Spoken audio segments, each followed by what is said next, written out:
ঈদের নামাজ পড়ার সঠিক নিয়ম ভিডিওটি কেউ টান দিবেন না, ইনশাল্লাহ সুন্দরভাবে বুঝিয়ে দেব।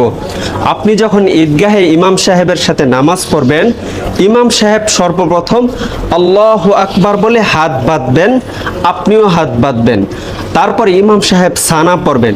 সানা পড়ার পর ইমাম সাহেব অতিরিক্ত 3 বার তাকবীর দিবেন। আল্লাহু আকবার বলবেন, হাত ছেড়ে দিবেন। দ্বিতীয়বার আল্লাহু আকবার বলবেন, হাত ছেড়ে দিবেন। তৃতীয়বার আল্লাহু আকবার বলবেন, হাত বেঁধে নেবেন।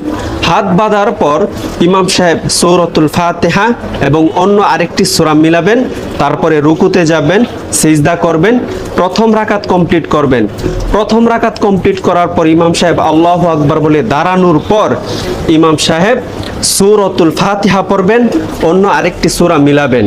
অন্য আরেকটি সূরা মিলানোর পরে রুকুতে যাওয়ার পূর্বে ইমাম সাহেব আরো 3টি তাকবীর দিবেন। আল্লাহু আকবার বলবেন, হাত ছেড়ে দিবেন। দ্বিতীয়বার আল্লাহু আকবার বলবেন, হাত ছেড়ে দিবেন। তৃতীয়বার আল্লাহু আকবার বলবেন, হাত ছেড়ে দিবেন। চতুর্থ তাকবীর আল্লাহু আকবার বলে রুকুতে চলে যাবেন। তারপরে রুকুর তাসবিহ পড়বেন, রুকু কমপ্লিট করবেন, সিজদাতে যাবেন। সিজদা কমপ্লিট করার পর ডানে বামে সালাম ফিরিয়ে নামাজ শেষ করবেন।